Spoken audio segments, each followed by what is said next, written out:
This is Zestology. I'm Tony Wrighton. I am still in Thailand. There's some extraordinary sounds of nature going on near me right now. It's about 8 o'clock at night and I'm recording a personal update for you today. Hi, I'm Tony. I'm an author, presenter at Sky Sports, and years ago I went to the jungle and got ill. Very ill. So this is my podcast adventure to find more energy. It's packed with biohacking, science, health tech, supplements, and some of the most well-known experts on the planet. This is something I spent 4 months of my life doing with electrodes glued to my head so that you can do a lifetime worth of meditation. Decide what you don't give a fuck about, which is something you don't care about. Some of it gets quite out there. I had some stem cells sent up to my house that I had stored, and then I injected myself with mannitol. And we even hack hangovers. Alcohol is poisonous. So is water and oxygen in the wrong dosage. So that's my podcast, Zestology. Live life with energy, vitality, and motivation. Hello again. Yeah, sweating my knackers off at the moment, walking around near my villa in Koh Samui. And I wanted to come out and record an evening podcast.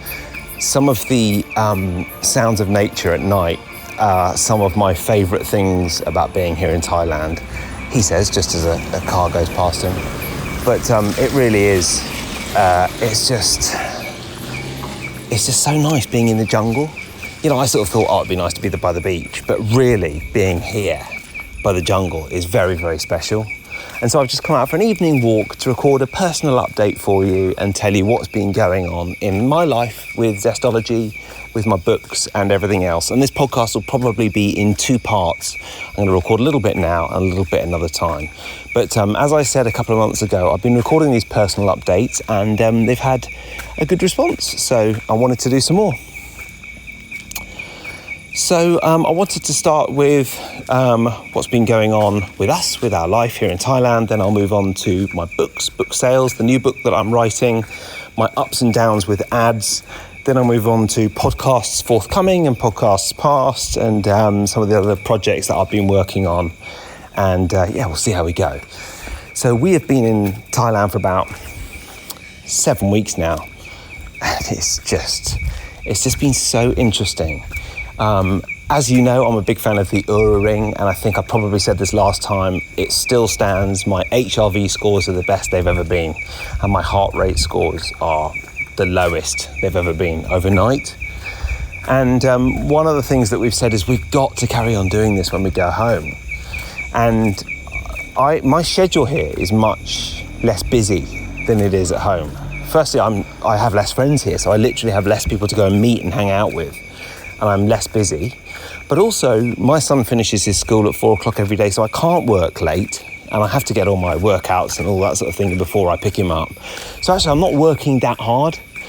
And one of the things I've said to Faith, my wife, is I'm definitely carrying on doing this when we get back, because it's just so refreshing.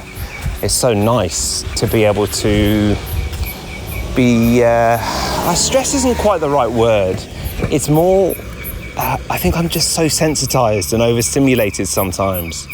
You know, I work really, really hard in London and it's just hard to unwind when you spend 12 hours in front of a laptop, isn't it? And inevitably, it's a lot easier here in Thailand where you can literally jump in the pool if you're feeling hot and bothered, or, the cafes are very cheap here, so you can go and get food every day and work while you're eating, and then that saves time for more R&R activities later on in the day. It is inevitably basically a holiday here and easier here, but it's something that I'm really, really keen to keep going when I get back, to sort of keep this vibe going, and it'd be interesting to see if that happens. I've said that before on holidays and it's never happened, so we'll have to see. As I said in my previous personal update, I'm very well aware that the Zestology official advice can hardly be to come to Thailand for 3 months. It's got to be slightly more realistic than that. But all that said, it's been such an adventure, and we are all feeling very, very healthy. What we haven't got here is that sense of community. And when we first moved into our villa, we were sort of saying, we've got to live here forever. This is just amazing. It's so nice. And it is, the lifestyle is fantastic, but we haven't got our family, our best friends, my son Stan's best friends. They're not around. And that counts for almost everything really. And when you look at all the research around blue zones and people who live the longest in the world, Sardinia, Costa Rica, Greece, Okinawa and Japan, that sort of thing. Not sure what that was, big thump from a villa I just walked past. When you look at the research from all of these blue zones, it's always the same. They do loads of low-level movement all the way through their lives. These people who are super centenarians and they live to 110 or whatever it is, they've moved all their lives a lot. Translation, they don't sit in front of laptops all the time. And they eat sort of pretty good food. But the other thing is they've got a great sense of community and they're plugged into that community all the time.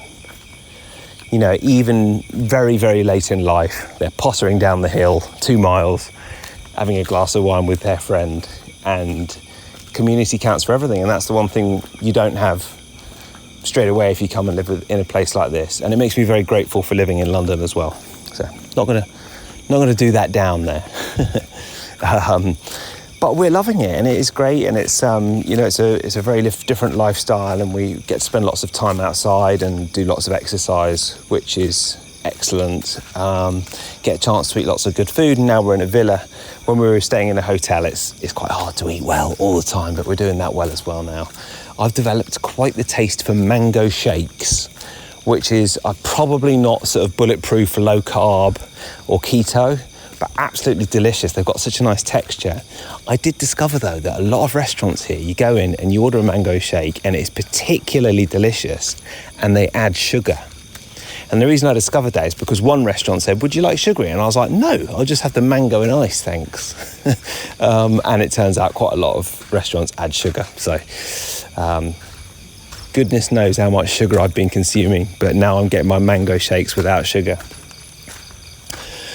So that's what's going on with me. Obviously, it's about 8 o'clock at night here, and that is our personal update. We're here for another couple of months, and we're exploring the region a little bit. We're exploring the island. We've got a car and a moped, and it's so fun exploring with our son as well. You get to meet a different type of person, and you get to do a different type of thing. And every once in a while, you end up in a soft play, like we did today. We went to Funhouse Samui, which I probably wouldn't have gone to if I wasn't with Stan, but he loved it, and it was fun to go and do something different that he wanted to do in the air conditioning in the middle of the day. So that's that. On to work and books. And as you know, I brought out 2 books in the last few months, Stop Scrolling and Learn NLP. They've continued to do well, and I think I've said that my company, we publish quite a lot of books, and we had our best ever month in January. It was just very, very exciting to see, and that has continued in February, apart from one slight error, which is totally self-inflicted, which is that I started testing some new keywords on Amazon. And one keyword that I tested for my books was not Mark Manson, Atomic Habits, James Clear. Because I think there are similarities in my approach to James. I think James Clear's book, Atomic Habits, is absolutely brilliant. And I thought, you know what? People who read James Clear's book might like my book as well. And obviously, this is one of the most popular books on Amazon. And there were a huge amount of impressions in a couple of days. But it didn't really seem to sell many books. And it seems to have thrown my whole advertising strategy out. So that's been interesting. I haven't sold quite as many books the last couple of days, but I'm sure I will figure it out. But generally speaking, the books are going well. I'm writing a book at the moment on fatigue and burnout, which I'm enjoying very much. If you've got any thoughts on burnout, you've suffered from it, or anything I've mentioned in the past has resonated with you and you would like to talk about it or share your experience, or even read through a draft of the book, I would be thrilled if you made contact. And you can go to tonywrighton.com/contact, or just email me, tony@tonywrighton.com. And just let me know, because actually what I'd love is to finish the first draft of this book and for someone to have, or a few people to have a look through it. That's what I try and do with my other books. Get a variety of opinions. I might not act on all of them, but I will certainly read them all. So yeah, if you're interested and you want to read the first draft, that'd be amazing. And one of the things that I've been doing, which I don't know where I heard this advice, but it's sort of fairly solid work advice, which is get the most important work out early in the morning. Get it done first. You've got limited cognitive load. And if you start trying to do too many things at once, not only will you not get the most important work done, if you do, your brain will be so taxed you won't do it so well. And I've always known at heart this is a good maxim and one that I should follow, and I've always felt like I do the important work first. But that also includes time in the morning checking emails, messages, stocks and shares, just about everything, bank account, whatever it might be. I mean, literally things that just do not need checking. And actually here I've been far more rigorous. I find 2 hours of writing in the morning is a lot of writing. It's a lot to write.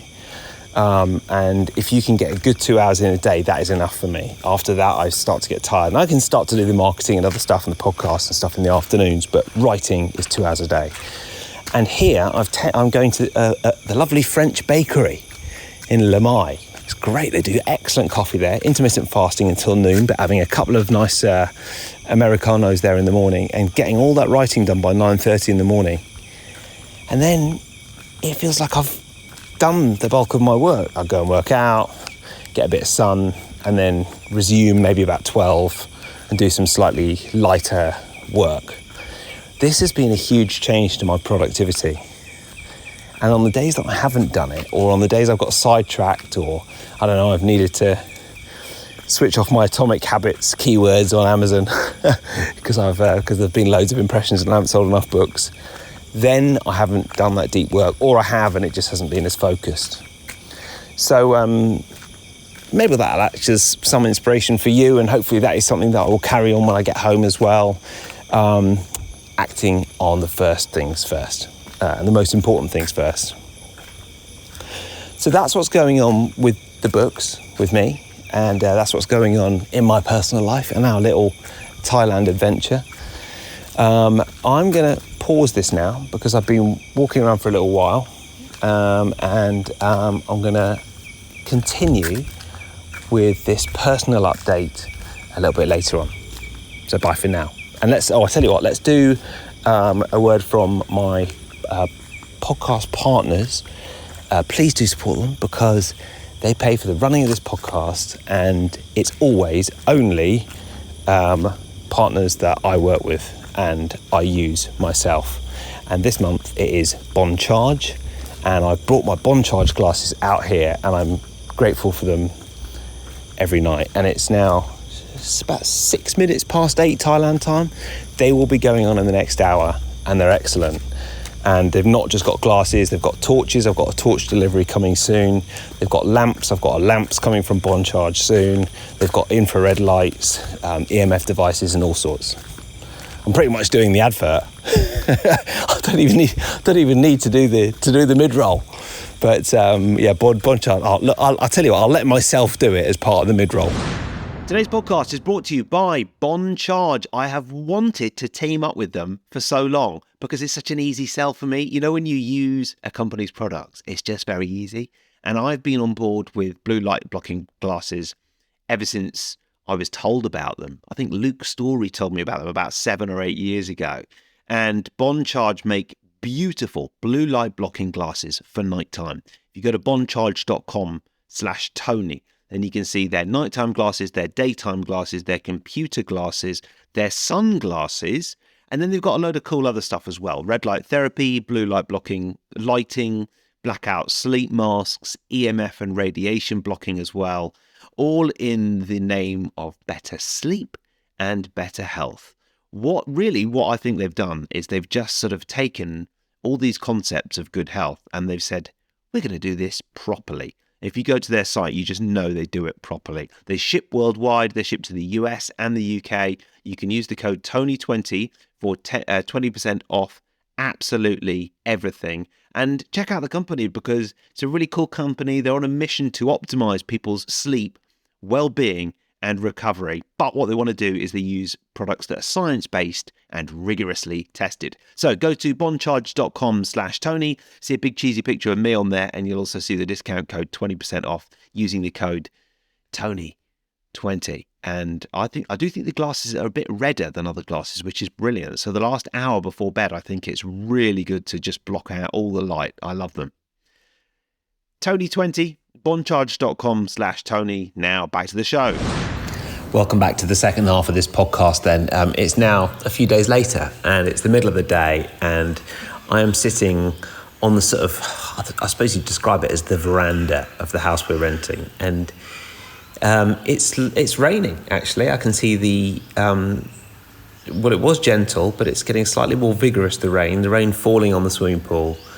And I've just turned the fans off to mean that there's not so much background noise, and you might be able to hear the nice sounds of kids in the villa, sort of just across the road, playing in the pool. And it's nice. I mean, it's lovely when it's like this. It's lovely when it's raining, and it's still so tropical that it is a pleasure to be outside. And this morning, I went down to the local coffee shop, the French Bakery, and to do my writing. And I went down about 7:15 in the morning, and it was raining. And you get quite wet on a moped when you're riding in rain. But all the way down, I was just thinking, this is nice. I like this. It's not the same as riding. I ride the electric bikes in London in the rain, and that is all in the cold. And your hands when you get off are absolutely red raw. It's a bit different here. Okay, so 2 more things to talk to you about in this personal update. And it is possible, by the way, that I might get interrupted by my wife and my son arriving back. It's half term, so they've been on a little adventure, and then I'll be looking after him this afternoon and taking him to Koh Samui United football training. But the 2 things I wanted to tell you about in the second half of this podcast, and the first one is a book. I've been doing a lot of research on addiction and dopamine and purpose. I'm reading a brilliant book by Arthur C. Brooks, and it's called From Strength to Strength. It was actually recommended by Tim Ferriss in his weekly newsletter that he sends out on a Friday afternoon. And it's all about finding success and happiness and deep purpose in the second half of life. And you might not be in the second half of life yet. I probably am, depending on whether I live to 180 like Dave Asprey or not. But I think that probably the podcast audience is getting slightly older with me, growing up with me. And this book has been a revelation. It's a roadmap for finding purpose, meaning, and success as we age. He is a best-selling author, Harvard professor, and a happiness columnist for The Atlantic, Arthur Brooks. He's a very good writer, and he writes in the way that I like to read personal development non-fiction, and I try to write my own personal development or non-fiction work as well, which is sort of like a story. I always think James Nestor is the template for how to do that. He just does it so well. And it's particularly aimed at, I think, people like me. Type A's, high achievers. I'm not saying what I've achieved has been a lot, but I am motivated to achieve a lot, often at sort of cost. And he says that many of us assume that the more successful we are, the less susceptible we become to the sense of professional and social irrelevance that often accompanies ages and aging and getting older. And I think this is really interesting because his essential argument is if you've achieved a lot early in your life, or if you have been someone who is for whom success is important and you're a high achiever, if you relate to that success as a measure of your own happiness, it's not going to last, mate. It's not going to happen. And the world is changing so quickly. And as you age, you change so quickly, you're not going to be able to carry it on. So what he asks is, what can we do starting now to make our older years a time of happiness, purpose, and yes, success? And I saw a good review of this, which basically says the first half of the book terrifies you and the second half of the book motivates you.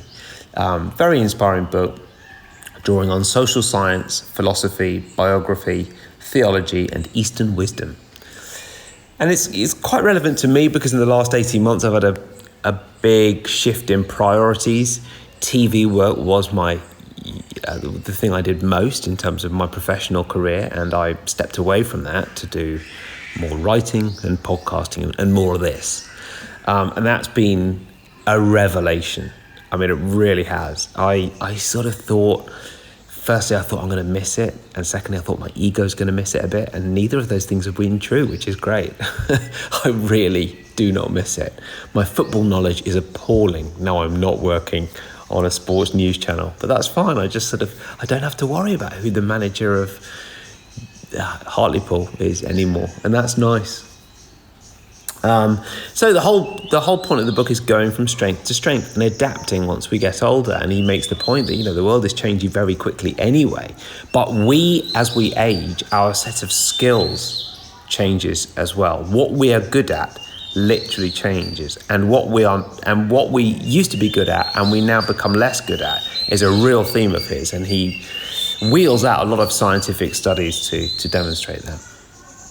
So excellent book, very much enjoying it. If you read it, I would love to know what you think. But if you're a sort of overachiever or you're someone who aspires at being an overachiever and you're someone who does a lot, that is an interesting book to read. And I think the other reason that this has resonated, I'm just going to step outside a little bit and see because it's stopped raining now and I can stroll around a little bit.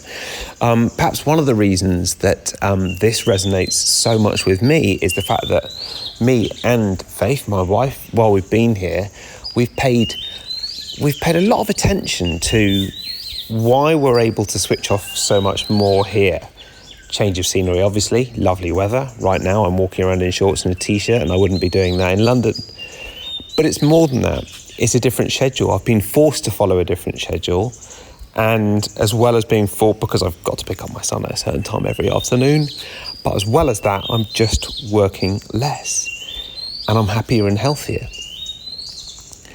And it's, the measurable stats that I get from my Oura ring are telling me that my HRV is highest ever. But I also just sort of know I'm feeling so healthy. My gut is great. My energy levels are high. I'm feeling really good. I'm enjoying life. I'm able to sink into the present and all the rest of it. I'm about to meditate after I record this podcast. Probably should have done that first. And when you have a change of scene like this, it's a nice time to ask, what's it all for? If you don't sort of step back a bit and enjoy life. So there's been a lot of self-reflection. Faith said, we'd be mad if we didn't make changes when we go home. We'd be mad if we didn't make lasting changes to our routine. One of the studies in this book is that the average CEO works over 60 hours a week, and the average person works, I think it's 43 hours a week.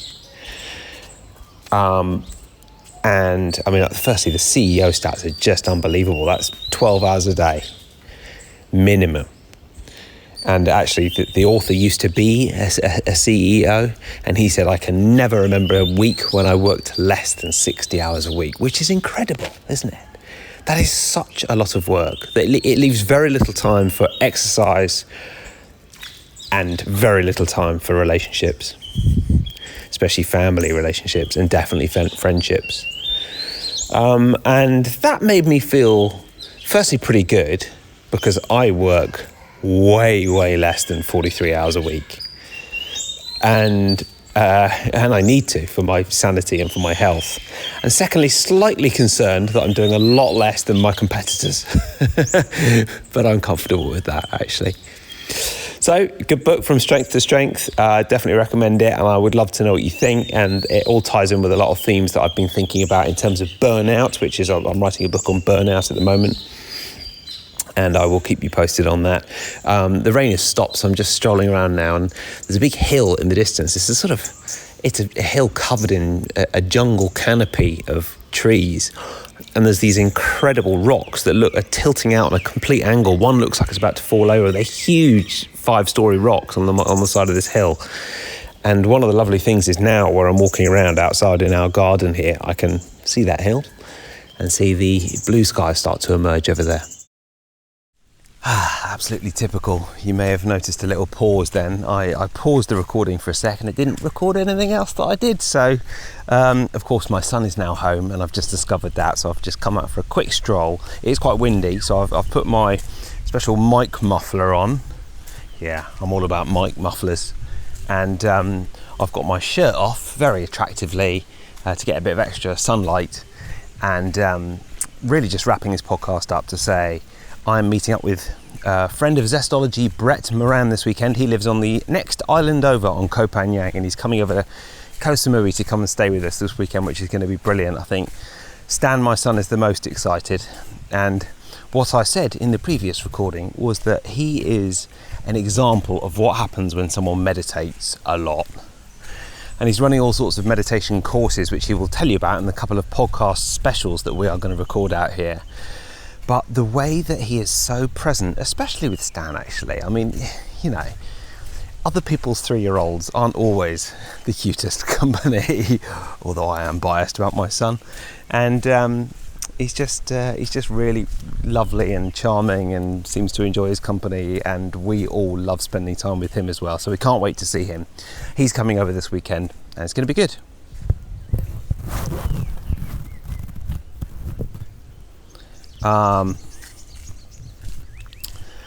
So that's happening. There will be 2 podcasts coming out with Brett shortly, and listen out for them. I will try and make sure they're recorded in a scenic spot where you can hear the sounds of nature and we can get the views of nature as well, and I'll look forward to that very much indeed. And he is, I know that Brett always sells a lot of his courses and books and stuff when he comes on my podcast, so hope to be able to help him with that. Thanks for listening to these personal updates. The feedback is that you like them, which is why I'm doing more of them. And I sort of feel like they're getting listened to a bit more than the other podcasts as well. But I won't do them every week, but I'll probably do them every month. Let me know if you think you like them, or if you need to give me some raw, unadulterated feedback that is an absolute load of rubbish and I need to stop doing them and stop wittering on. This podcast is brought to you by Bon Charge. I love their blue lighting. As I've said in previous podcasts, I'm waiting for a delivery to come here, and it should be arriving the next day, I think. And just one thing to tell you about blue light blocking products.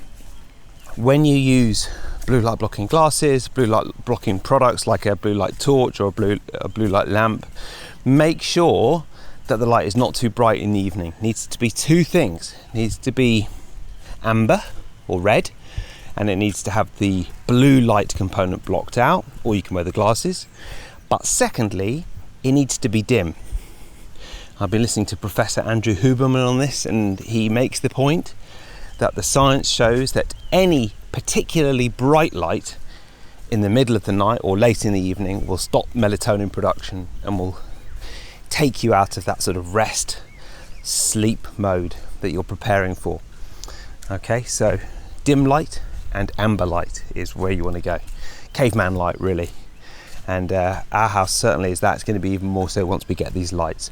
If you are interested in buying some of these lights, I am so pleased that this is one of my absolute hot topics. And without sounding too partridge about it, it is, and I love it. And I'm just really pleased to partner with a company that gets it. Go to boncharge.com/Tony and use the code Tony20 for 20% off, and have a look at their USB lamps, which are super cool.